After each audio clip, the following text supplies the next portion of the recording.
은혜받을 하나님 말씀은 구약성경 에스겔 24장입니다.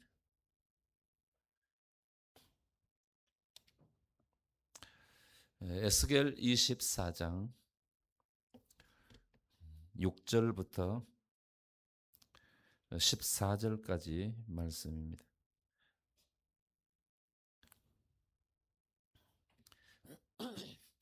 함께 읽겠습니다. 에스겔 24장 6절에서 14절 말씀. 그러므로 주 여호와께서 이같이 말씀하셨느니라. 피를 흘린 성읍 녹슨 가마 곧 그 속에 녹을 없이 하지 아니한 가마여 화 있을진저 제비 뽑을 것도 없이 그 덩이를 하나하나 꺼낼지어다. 그 피가 그 가운데 있으며 피를 땅에 쏟아 티끌이 덮이지 아니하지 않고 맨 바위 위에 두었도다. 내가 그 피를 맨 바위 위에 두고 덮이지 아니하게 함은 분노를 나타내어 보응하려 함이로라. 그러므로 주 여호와께서 이같이 말씀하셨느니라.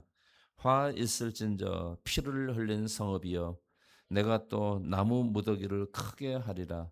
나무를 많이 쌓고 불을 피워 그 고기를 삶아 녹이고 곡물을 졸이고 그 뼈를 태우고 가마가 빈 후에는 숯불 위에 놓아 뜨겁게 하며 그 가마에 노스를 달궈서 그 속에 더러운 것을 녹게 하며 녹이 소멸되게 하라. 이 성읍이 수고함으로 스스로 피곤하나 많은 녹이 그 속에서 벗겨지지 아니하며 불에서도 없어지지 아니하는도다. 너의 더러운 것들 중에 음란이 그 하나이니라. 내가 너를 깨끗하게 하나 네가 깨끗하여지지 아니하니 내가 내게 향한 분노를 풀기 전에는 내 더러움이 다시 깨끗하여지지 아니하리라. 나 여호와가 말하였은즉 그 일이 이루어질지라. 내가 돌이키지도 아니하고 아끼지도 아니하며 뉘우치지도 아니하고 행하리니 그들이 네 모든 행위대로 너를 재판하리라. 주 여호와의 말씀이니라. 아멘. 네, 우리가 읽었던 말씀 여기 에스겔 24장 이 말씀을 살펴보면서 내 행위대로 심판하리라라는 그런 제목으로 잠깐 말씀의 은혜를 나누고자 합니다. 여러분 심판하리라 그러면은 뭐가 생각이 나나요? 심판하리라 이렇게 이 말을 하면은 어, 좋은 쪽으로 생각이 된가요? 아니면은 안 좋은 쪽으로 생각이 된가요? 거의 대부분이 그렇죠. 그런데 여러분 그렇지 않습니다. 심판이라는 자체는 그 자체가 이제 꼭 나쁜 쪽으로만 아니에요. 우리가 보통 심판 그러면 징계 받아서 이제 망하고 죽고 또 뭐 어려움 당하고 아니면 뭐 사고 나서 여기 터지고 저기 터지고 부지러지고 뭐 이런 것만 생각하는데 여러분 그렇지 않습니다. 이 심판이라는 것을 통해서 하나님께서는 어떤 사람에게는 징계도 하시지만 또 한편으로는 여러분 상 받을 사람에게는 상을 주시는 거죠. 심판이 없으면은 여러분 징계도 여러분 상도 없어요. 그래서 심판이라고 하면 무서워 이렇게 생각하지 마시고 이제 당연히 있는 것이죠. 여러분 잘 알다시피 히브리서 9장 27절에 뭐라 했어요? 한 번 죽는 것은 사람에게 정해진 것이요. 그 후에는 뭐가 있어요? 심판이 있어요. 그래서 그 심판을 통해서 영생을 얻을 사람과 영벌을 얻을 사람 이렇게 나누어지게 됩니다. 그래서 성도 여러분, 영벌을 받는 사람이 아니라 영생을 얻는 우리 성도들 꼭 되시기를 주의 이름으로 축원합니다. 할렐루야. 오늘 말씀해 보면은 이제 여기 14절 말씀에 이렇게 기록하고 있어요. 우리 14절 다시 한번 읽겠습니다. 14절. 나 여호와가 말하였은즉 그 일이 이루어질지라. 내가 돌이키지도 아니하고 아끼지도 아니하며 뉘우치지도 아니하고 행하리니 그들이 네 모든 행위대로 너를 재판하리라. 주 여호와의 말씀이니라. 아멘. 이 말씀은 이제 하나님께서 에스겔 선지자를 통해서 유대 백성들, 특별히 예루살렘에 살아가는 사람들에게 주시는 말씀이에요. 이 말씀이 언제 주었을까? 이게 정확하게 언제 주었다고 기록이 안 돼 있으면은 이거 거짓말입니다. 그런데 하나님께서는 정확하게 말씀을 주셨어요. 여기 에스겔 24장 1절에 보면은 이렇게 기록하고 있습니다. 에스겔 24장 1절 말씀 같이 한번 읽어볼까요? 아홉째 해 열째 달 열째 날에 여호와의 말씀이 내게 임하여 이르시되 아멘. 이게 여기 말씀에 보면은 에스겔 선지자에게 하나님께서 이제 말씀을 주셨는데 언제 주셨느냐? 아홉째 해 열째 달 열째 날에 줬다는 거예요. 그러면 이 아홉째 해가 언제냐 그런 말이에요. 이 아홉째 해는 에스겔 선지자가 바벨론으로 포로로 끌려온 지 9년이 됐다 그 말이에요. 그리고 9년이 되고 그다음에 얼마나 또 더 걸렸어요? 시간이 지났어요? 10달이 지나고 그리고 그 10달 10일 되는 날 하나님께서 에스겔 선지자에게 말씀을 주셨다 그런 말이에요. 그럼 이 에스겔 선지자가 바벨론에 언제 포로로 끌려왔나요? BC 605년 그러니까 약 지금부터 2600년 전 BC 605년에 하나님께서 바벨론의 느부갓네살 왕을 이 범죄하는 이 유대 땅 예루살렘에 바벨론 군대를 보냈습니다. 그래가지고 바벨론 이 군대가 예루살렘 성을 함락을 했어요. 그러면서 다 부셔버리고 다 죽이고 그러지 않고 일부 사람들만 이렇게 포로로 잡아갔습니다. 그 대표적인 인물이 다니엘과 그의 세 친구들이에요. 다른 여러 사람도 있지만 대표적인 인물들이 그 사람입니다. 이게 1차 포로로 끌려간 사람들이 바로 다니엘과 그의 친구들이에요. 그리고 이제 이렇게 포로를 끌고 가면서 이 유대 나라 왕에게 이제 배반하지 말고 바벨론을 잘 섬겨라. 그럼 우리가 너희를 잘 보살펴 주겠다. 이렇게 약속한 거죠. 그런데 이 유다 왕이 바벨론 말을 안 들어요. 반역을 해요. 거역을 해요. 그러니까 다시 또 그 길 쳐들어온 거예요. 바벨론 왕이. 와가지고 그때가 언제냐면은 BC 596년이에요. 596년에 바벨론 왕이 다시 와가지고 또 이제 사람들 포로로 끌어가면서 그러면서 또 다시 이 바벨론 거역하지 말고 배반하지 말고 잘 섬기라. 그럼 우리가 다 지켜주겠다. 이렇게 약속을 동맹처럼 그렇게 하는 거죠. 동맹은 아닌데 어쨌든 식민 지배를 하면서 우리가 보호해주겠다 이렇게 약속한 거죠. BC 596년에 이 대표적으로 끌려간 이 바벨론 포로로 끌려간 대표적인 사람이 누구예요? 오늘 본문에 나오는 에스겔 선지자예요. 에스겔 선지자는 이제 유대 땅에 살 때의 제사장이었습니다. 제사장이었는데 바벨론 포로로 끌려간 이후에 하나님께서 이제 이 에스겔 제사장을 선지자로 불러서 하나님의 말씀을 이제 대신 전하고 증거하고 가르치게 했었던 거죠. 그래서 여러분 우리가 알아야 될 것은 이 역사들을 좀 알아야 우리가 이게 말씀을 듣는데 이해가 돼요. 그래서 이때 당시에 이 예루살렘에서는 어떤 선지자가 활동을 했었느냐?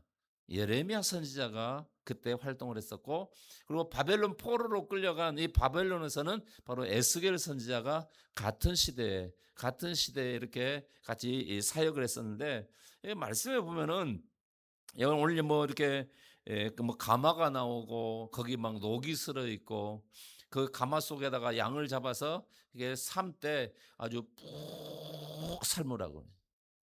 어떻게 삶아요? 푹 삶으라고요. 어느 정도까지 삶으라고 그러냐? 여기 말씀해 보면요. 어, 어, 24장 여기 4절 5절 한번 봐봐요. 4절 5절. 4절 5절 같이 한번 읽겠습니다. 같이 읽습니다. 건후에 물을 붓고 양떼에서 한 마리를 골라 각을 뜨고 그 넓적다리와 어깨 고기에 모든 좋은 덩이를 그 가운데 모아 넣으며 고른 뼈를 가득히 담고 그 뼈를 위하여 가마 밑에 나무를 쌓아 놓고 잘 삶되 가마 속에 뼈가 얼마나 삶아 부르라고요? 뭐가? 뼈가 무르도록 삶으려면 도대체 얼마나 불을 많이 떼야겠습니까? 네. 그런데요, 이게 얼마나 이게 무서운 말씀인지 모릅니다. 이게 지금 여러분들이 지난번에 읽었잖아요. 근데 도대체 이게 무슨 말씀인지 잘 이해가 안 되잖아요. 그러죠? 이해가 다 되셨습니까? 잘 모르겠죠. 네. 이 가마는 뭘까요? 가마가 나왔는데 가마솥이 막 나오고 그러는데 그것도 그냥 가마가 아니라 어떤 가마냐면은 녹슨 가마예요. 근데 오늘 여기 말씀에 제가 할 말이 참 많은데 하여튼 제가 짧게 이렇게 해 드릴 수 있으면 할게요. 좀 길어도 이해들 하셔야 돼요. 어쩔 수 없어요. 자, 하여튼 이제 서서히 풀어가고요. 오늘 그 아까 읽었던 14절 말씀은 뭐라고 말씀하면 나 여호와가 말하였은즉 14절 보십시오. 나 여호와가 말하였은즉 그 일이 뭐가 이루어지겠다는 거예요. 뼈가 무르도록 삶은 거 이루어진다. 맞습니다. 맞아요. 근데 이 뼈가 무르도록 삶아지는 거 이게 뭐냐 그 말이에요. 이거는 하나님께서 바벨론 군대를 보내 가지고 예루살렘을 이렇게 완전히 죽여버리겠다. 그게 지금 24절 말씀에 나 여호와가 그렇게 말했으니까 그 일이 이루어질지라 그렇게 말해요.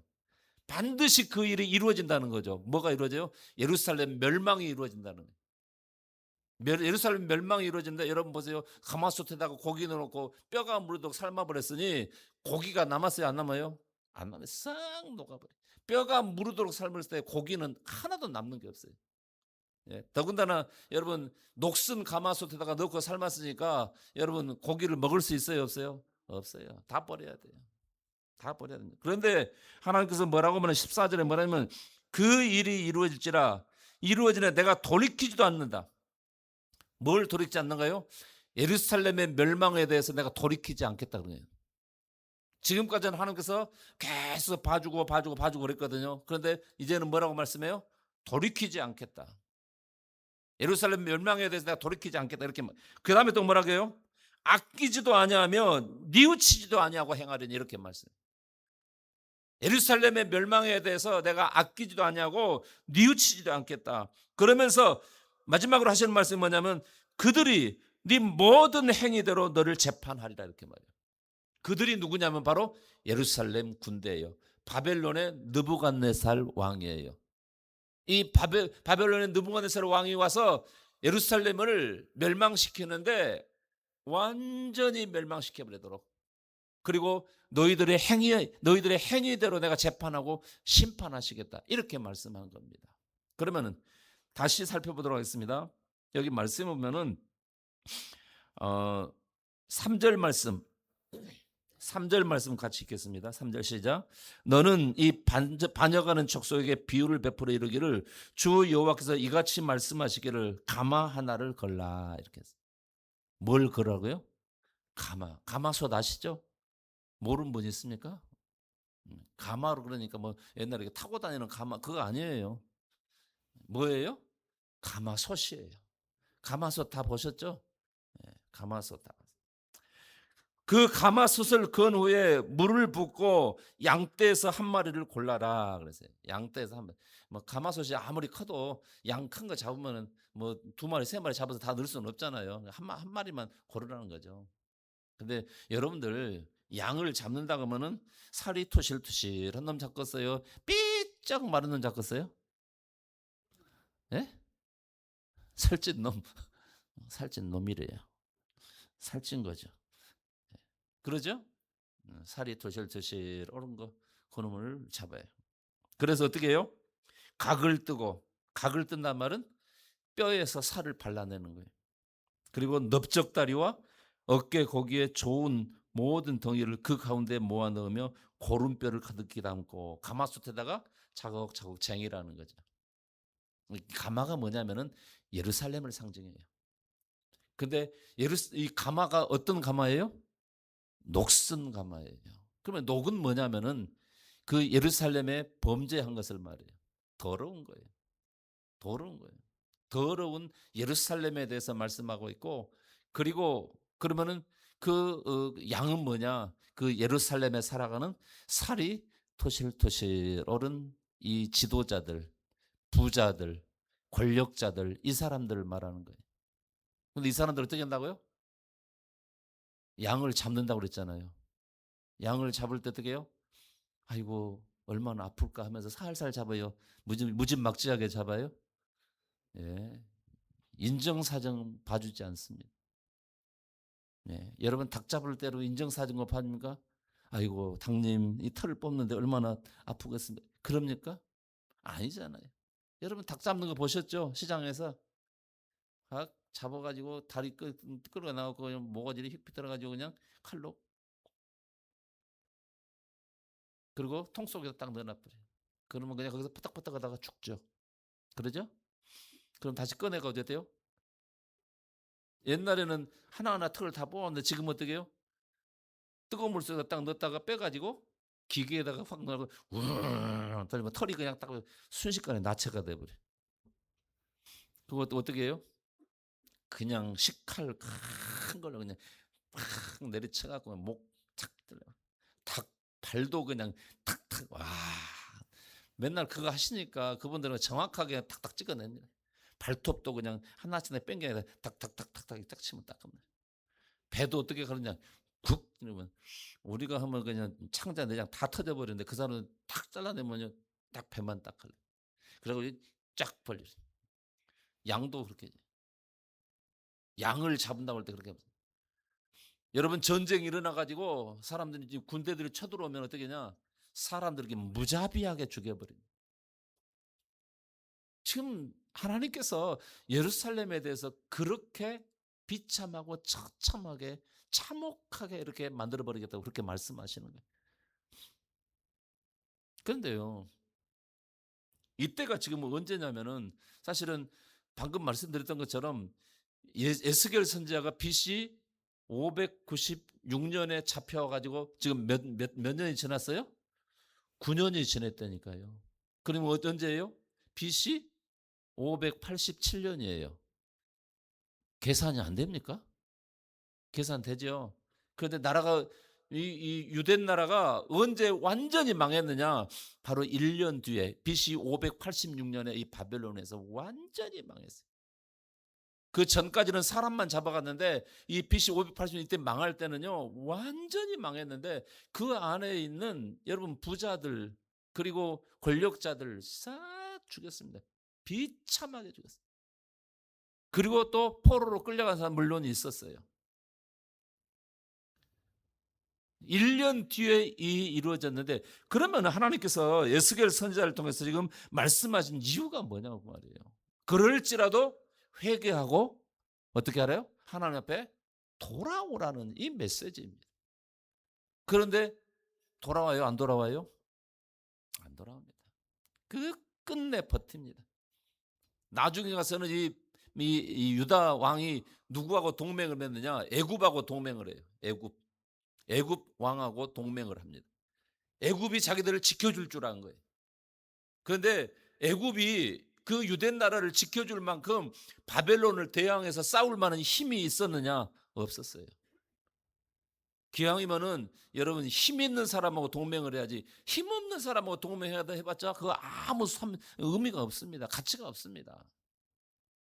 그래서 바벨론이 쳐들어왔는데 3차 쳐들어왔는데 여러분 애굽이 돕지를 못해요. 도울 힘이 없어요.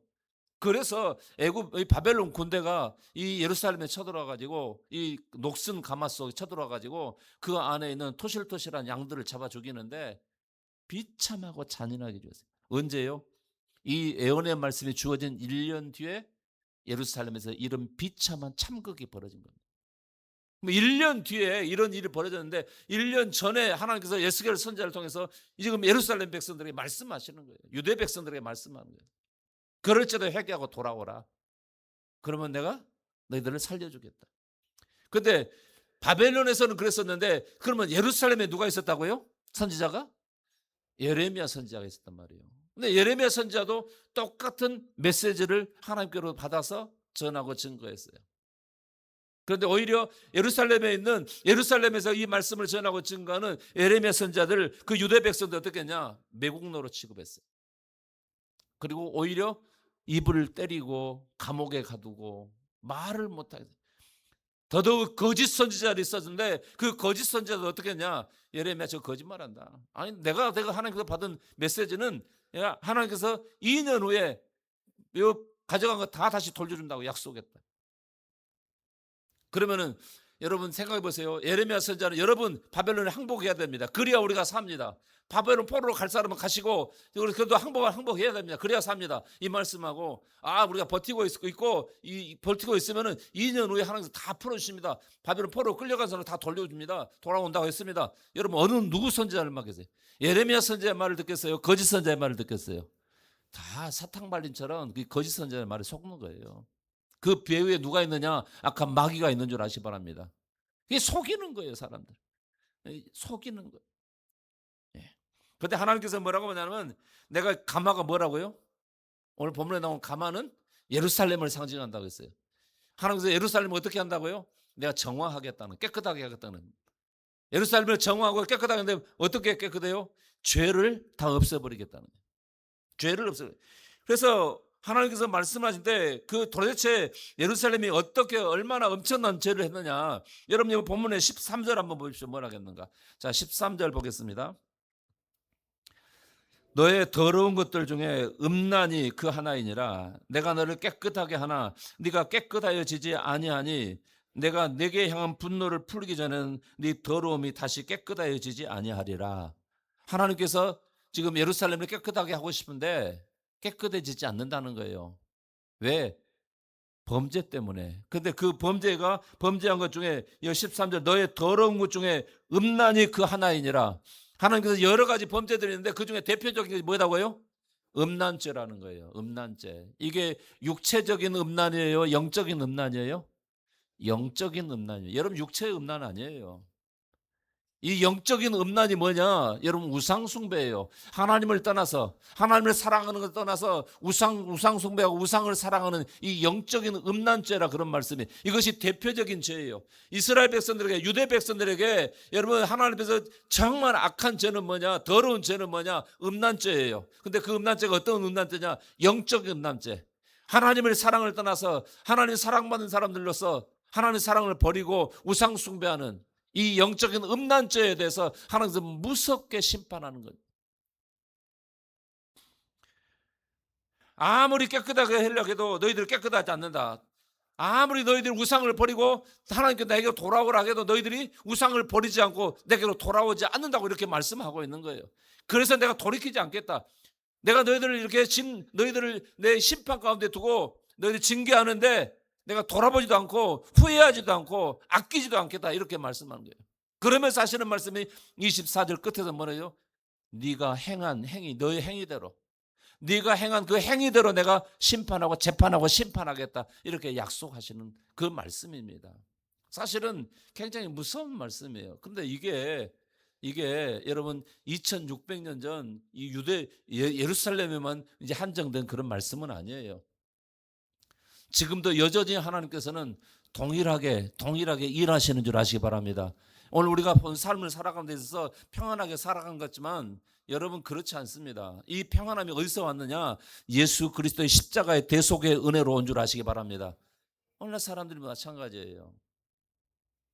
사람들이 오늘 평안하게 살아가니까 범죄를 하고 요즘 우리 사회도 보면 그렇잖아요. 또 세계적으로도 마찬가지고 얼마나 악하게 살아가는 사람이 많습니까? 우리가 보편적으로 생각할 때 악한 것은 남 속이고 죽이고 살인하고 강간 이런 것들을 많이 생각하는데 진짜 악한 것은 뭐냐면요. 여기 본문에 나온 뭐예요? 영적 음란죄예요. 우상 숭배예요. 여러분 예수 믿지 않고 하나님을 섬기지 않는 사람들이 하는 짓을 봐봐요. 뭐 하고 있는가? 다 우상 숭배하고 있어요. 여기 아니 우리 성도들이 지금 여기 예배 자리에 있지만은 현재는 예배 자리에 있지만 우리가 예배하지 않고 과거에 예배드리지 않았을 때 하나님을 모르고 살았을 때 내가 어떻게 살았는가 한번 생각해봐요. 하나님께서 나를 어떻게 맡겼는가. 여러분 우리가 내가 아는 사람 어떤 사람이 못된 짓거리 하고 그렇게 하면은요, 에이씨 못된 놈. 우리가 그렇잖아요. 그 사람들 우리가 일방적으로 이렇게 판단하잖아요. 에이씨 새끼 싸가지 없는 새끼 막 이렇게 막 양아치 찾고 막 난리잖아요. 하나님께서 우리를 볼 때 어떻게 보겠어요? 과거에 우리가 하나님 없이 하나님 모르고 우상 숭배하며 살아갈 때 하나님께서 너는 더러운 놈이라는 거예요. 여러분 죄를 더럽다고 합니다. 더럽다고 그래요. 오늘 여기 말씀에도 그랬잖아요. 13절 말씀에 너의 더러운 것들 중에 그랬잖아요. 이 더러운 게 뭐예요? 죄란 말이에요. 그중에 대표적인 음란죄라 그런 말이에요. 여러분 영적인 음란 우상 숭배한 것만이 죄가 아니에요. 분명히 계명을 통해서 그랬잖아요. 살인하지 말라, 간음하지 말라, 도둑질하지 말라, 예? 이 이웃의 그 탐내지 말라. 거짓 이런 거짓말들 윤리적이고 도덕적인 것들도 분명히 거기 다 포함되어 있는 것을 우리가 알아야 됩니다. 하나님께서는 그 가마 안에 있는 가마가 뭐라고요? 예루살렘이라니까요. 그 가마 안에는 이 녹슨 찌꺼기를 제거하고자 하는 거예요. 그 녹슨 찌꺼기가 뭐라고요? 죄예요. 음란죄를 우상숭배는 음란죄를 비롯해서 온갖 죄악들이에요. 그래서 그, 그 가마 안에 있는 이제 그 거기다가 이제 이 살진 양을 잡아서 이제 삶아 버린다고 하는데 이 불을 떼서 여러분 삶는다는 거 이거 얼마나 고통스러운 겁니까?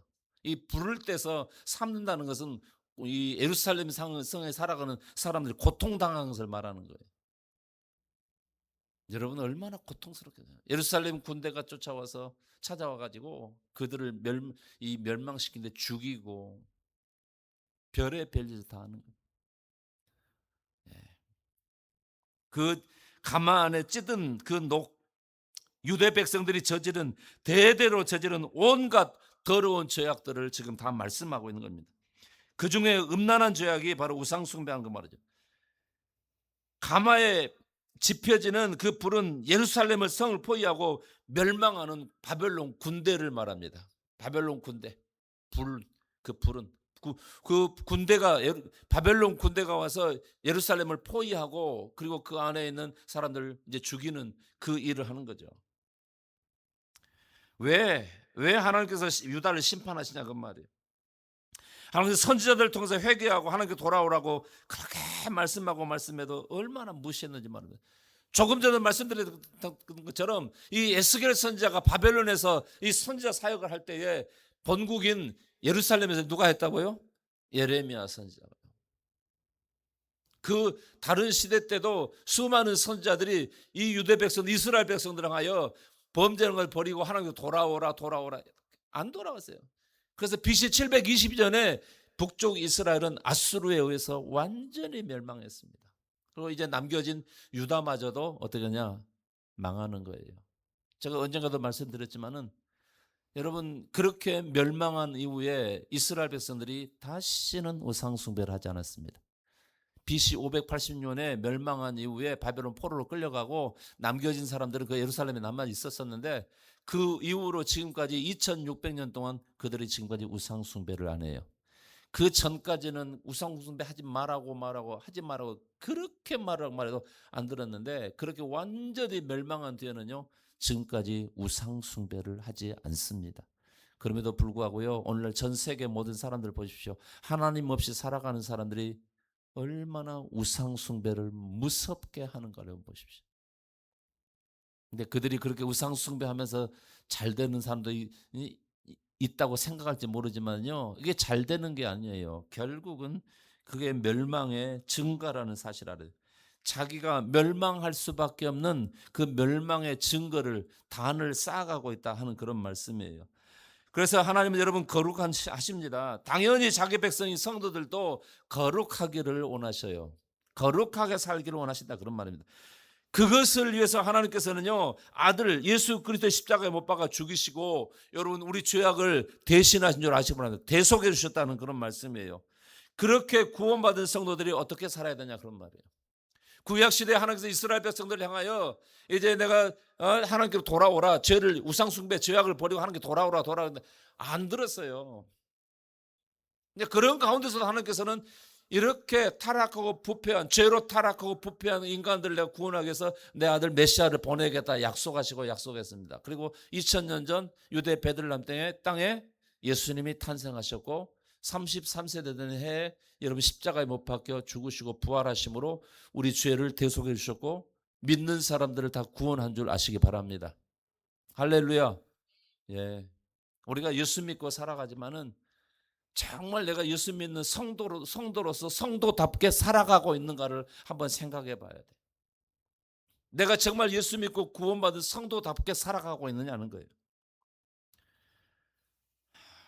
그렇게 구원받은 성도들이 어떻게 살아야 되냐고 말이에요. 그렇게 구원받은 성도들이 어떻게 살아야 되는가? 여러분, 우리 말씀 한번 보겠습니다. 에베소서 4장입니다.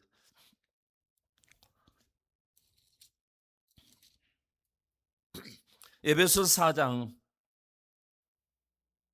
19절부터 보겠습니다. 19절부터 24절까지 말씀. 우리 같이 읽겠습니다. 그들이 감각 없는 자가 되어 자신을 방탕에 방임하여 모든 더러운 것을 욕심으로 행하되 오직 너희는 그리스도를 그같이 배우지 아니하였느니라. 진리가 예수 안에 있는 것 같이 너희가 참으로 그에게서 듣고 또한 그 안에서 가르침을 받았을진데 너희는 유혹의 욕심을 따라 썩어져가는 구습을 따르는 옛사람을 벗어버리고 오직 너희의 심령이 새롭게 되어 하나님을 따라 의와 진리의 거룩함으로 지으심을 받은 새 사람을 입으라. 아멘. 이 사도 바울이 에베소 교회 성도들에게 이 편지를 통해서 과거에 그들이 어떻게 삶을 살았는가 그래서 잘 말씀하고 있고, 이제 새로운 사람이 되었다. 예수 믿고 새로운 피조물이 되었으니 이제 새로운 피조물 성도답게 살아야 될 것을 권면하는 그런 말씀인데, 여기 말씀에 보면은 그들이, 그러니까 예수 믿지 않는 옛사람이 감각 없는 자가 됐어요. 영적인 감각이 없어서 어떻게 했냐, 자신을 방탕에 방임했어요. 방탕에 내놨어요. 그래서 뭐 어떻게 했냐, 모든 더러운 것을 욕심으로 했어요. 더러운 짓을 하는데 그냥 하는 게 아니라 어떻게 한다고요? 더러운 짓 또 욕심을 내서 하는 거예요. 그냥 더러운 짓 한 게 아니라 어떻게 했다고요? 욕심을 냈다니까요. 그러니까 오늘날 우리가 뭐 영화 같은 거 이렇게 보면요, 악한 자들이 악한 짓을 할 때 어떻게 해요? 욕심을 내서 이렇게 하는 걸 우리가 볼 수 있어요. 여러분, 예배 시간에 말씀이 있죠. 깡패들이 하는 짓거리 봐봐요. 얼마나 악한가. 이 악독한 짓을 욕심을 내서 하나요? 더 악하게, 더 악독하게 한다. 그런데 그것이 깡패들만의 얘기가 아니라 여러분 세상을 사는 모든 사람들의 얘기예요. 눈에 보이지 않지만은 이 더러운 짓거리를 어떻게 하냐? 욕심을 내면서 또 더러운 짓을 해요. 그런데 사도 바울이 뭐라고 하면, 그렇게 더러운 짓을 하는데 욕심을 내면서까지 하던 너희가 어떻게 되냐? 여기 말씀은 너희 오직 너희는 그리스도를 그같이 배우지 아니하느니라. 그러면서 진리가 예수 안에 있는 것 같이 너희가 참으로 그 안에 거기서 듣고 또 그 안에 가르침을 받았을 텐데, 이제는 어떻게 하냐? 너희는 유혹의 욕심을 따라 썩어가는 옛사람, 구습을 따르는 옛사람을 벗어버리라는 거예요. 그리고 새로운 심령이 새롭게 되어서 하나님을 따라 의와 진리와 거룩함을 지으실 만한 새 사람을 입으라, 이렇게 말씀하고 있습니다. 그렇습니다. 그러면서 그 25절에 보면 이렇게 말해요. 우리 25절 같이 읽겠습니다. 그런즉 거짓을 버리고 각각 이웃과 더불어 참된 것을 말하라. 이는 우리가 서로 지체가 됨이라. 아멘. 예, 근데 그 뒤로 쭉 보면요, 이렇게 구원받은 성도들, 새 사람이 된 성도들이 어떻게 삶을 살아야 되는가 구체적으로 지금 32절까지 쭉 말씀하고 있고, 그 다음에 그 뒤에 이제 에베소 5장에서도 계속해서 말씀하고 있어요. 성도가 어떻게 살아야 되는가. 여러분, 성도는 성도답게 살아야 될 줄 아시기 바랍니다. 무늬만 성도가 돼서는 안 돼요. 무늬만 성도가 돼서는 안 돼요. 그러면 성도가 뭐 어떻게 해야 되냐. 시간이 많이 가서 뭐 짧게 제가 말씀을 마치도록 하겠습니다. 예수 그리스도 십자가 대속으로 제사받고 구원받은 하나님의 거룩한 백성이 여러분 성도예요. 우리가 성도 된 것이 그냥 된 게 아니라 예수 그리스도를 믿는 믿음으로 됐어요. 그런데 그 예수 그리스도를 믿는 믿음으로만 우리 성도가 됐는데, 도대체 예수 그리스도께서 뭐 하셨냐 그 말이에요. 여러분, 우리를 죄와 저주에서 구원하기에 예수님이 우리 대신 십자가에 못 박혀 죽은 줄 아시기 바랍니다. 대속의 죽음을 죽었다. 내가 죽어야 될 그 죽음을 예수님이 비참하게 십자가에 못 박혀 피 흘려 죽어 주신 거예요. 그리고 그 예수 그리스도를 믿는 믿음으로 우리가 여러분 구원받은 거룩한 백성이 된 겁니다. 하나님께서 그렇게 예수 믿는 우리를 너는 내 자녀다, 하나님의 자녀로서의 권세를 주셨다고 그렇게 말씀해요. 그러니 예수 믿고 구원받은 성도들이 뭘 욕심을 내세야 하느냐. 여러분, 영적 삶을 욕심을 내야 될 줄 아시기 바랍니다. 더러운 것에 욕심을 낼 것이 아니라 영적 삶에 여러분 욕심을 내야 될 줄 아시기 바랍니다. 우리 안에서 그 욕심이 있어야 돼요. 세상에 썩어지고 없어질 그것을 위해서 애쓰고 욕심을 낼 것이 아니라 영적 삶의 욕심을 내. 영적 삶의 중심에 뭐가 있느냐? 예배가 있는 줄 아시기 바랍니다. 여러분 오늘도 예배 오면서 주일에 또 가야 되는가? 혹시 이런 사람이 있으면 회개하세요. 하나님께서 나를 이 예배 자리에 있게 하려고 어떻게 했냐? 아들을 십자가에 못 박아 죽이셨어요. 여러분 그냥 된 게 아니에요. 하나님께서 엄청난 대가 지불을 한 줄 아시기 바랍니다. 할렐루야. 하나님이 아들을 십자가에 못 박아 죽이는 엄청난 대가 지불을 통해서 여러분 우리가 성도 된 줄 아시기 바랍니다. 그러면 성도는 뭐하냐? 예배자가 돼야 돼요. 그리고 예배가 기쁘고 즐겁고 행복해야 될 줄 아시기 바랍니다. 오늘 예배 드리고 하면서 또 한 주간 또 어떻게 기다리냐, 일주일 얼마나 자발을 좀 떨어야 돼요. 그런데 또 다음 주일날 오면 벌써 주일이야, 또 교회가 돼. 틀림없이 이런 사람이 있어요. 오지 마세요. 그러려면 오지 마세요. 그래도 와야죠. 그래도 와서 말씀을 듣고 회개하고 새로워져야 될 줄 아시기 바랍니다. 왜 우리가 예배 드리냐? 내가 살기 위해서요. 살기 위해서, 여러분 육신이 살기 위해서 세상 것으로 애쓰고 몸부림치는데 여러분 그 결국은 다 없어질 것들이에요. 정말 살려야 될 겁니다. 내 영혼인 줄 아시기 바랍니다. 내 영혼이 살기 위해서 뭐 해야 되냐? 예배해야 될 줄 아시기 바랍니다. 여러분 깨어 기도해야 될 줄 아시기 바랍니다. 기도하세요. 왜 기도해야 돼요? 왜 기도해야 돼요? 살기 위해서예요. 왜 예배 드려야 돼요? 살기 위해서예요. 썩을 육신을 위해서는요 얼마나 애쓰고 몸부림치는지 몰라요. 그런데 영원히 살기 위해서, 영원히 사는 영혼을 살기 위해서는요 그렇게 애쓰고 몸부림치지 않아요. 왜 그러는 거예요? 뭐 때문에 그러는 거예요? 우리 옆 사람들 물어요. 왜 그래요? 왜 그러십니까? 도대체 왜 그러세요? 썩어지고 없어질 것을 위해서 그렇게 애쓰고 몸부림치, 얼마나 갖다가 투자하는지 몰라요. 썩어지고 없어질 것은 애쓰고 몸부림치고 거기다 막 투자를 엄청 투자를 해요. 근데 영원한 것을 위해서는 안 해요. 살기 위해서 나오라 해도 안 나온다니까요. 내 가족이 구원받지 못해서 지옥을 향해 뚜벅뚜벅 걸어가는데 전도할 마음이 없다면 내가 정말 구원받은 성도인지 다시 한번 생각해 봐야 돼요. 선교하는 것 구제에 관심이 없다면 내가 진짜 성도인가 한번 생각해 봐야 됩니다. 하나님은 오늘 에스겔 선지자를 통해서 뭐라고 말씀하면 네가 한 행위대로 재판하고 심판하겠다 말씀해요.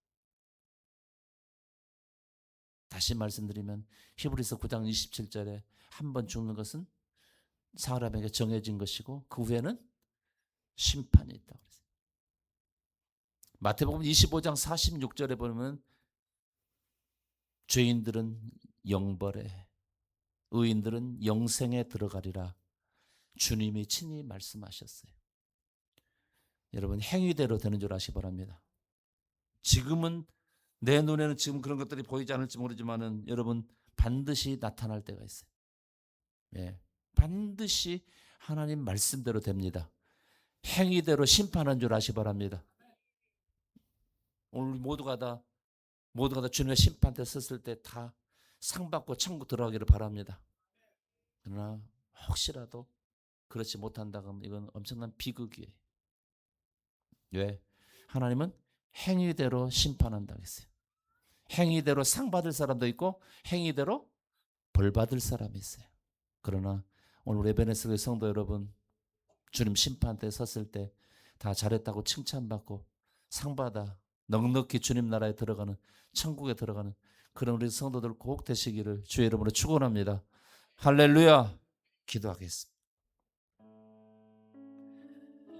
자, 같이 통성으로 잠깐 기도합니다. 여러분 기도할 때 하나님 행위대로 심판한다고 했는데 하나님 앞에서 부끄러움 없이 신앙생활을 할 수 있도록 간섭하시고 성령과 말씀에 이끌려 영적 삶을 살아가며 신앙생활 성공자 되게 하옵소서. 우리 같이 한번 통성으로 기도합니다.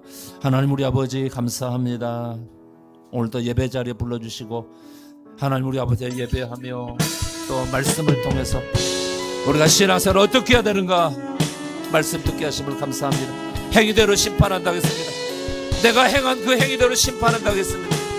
내가 행한 행위대로 어떤 사람은 영원한 형벌을 받고 어떤 사람은 영생을 얻는다고 말씀했어. 오늘 사랑하는 성도들이 마지막 심판 때 주님이 심판 때 썼을 때 잘했다고 칭찬받고 상받고 영생을 얻는 성도가 될지라도 영벌에 들어가는 성도 한 사람도 없도록 성령님 간섭하시고 인도해 주십시오. 우리가 다 성령과 말씀에 이끌려 영적 삶을 살아갑니다. 믿음으로 살아가는 성도들을 다 되게 하여 주시옵소서. 거룩하신 아버지, 참으로 좋으신 아버지 은혜 감사합니다. 심판은 어느 누구도 감당할 수 없는 부분입니다. 우리 주님께서 마지막 심판할 때 어떤 사람은 영벌로 어떤 사람은 영생으로 들어가는데 오늘 예배에서 성도들 한 사람도 나고자 없이 넉넉히 하는 천국에 들어가는 영생에 들어가는 성도들 다 될지라도 한 사람이라도 아버지 영벌에 처지는 그런 일이 없도록 간섭하시고 인도하여 주옵소서. 아버지 하나님, 하나님께서 분명히 선지자를 통해 말씀했습니다. 오늘 주의 종을 통해서 말씀했습니다.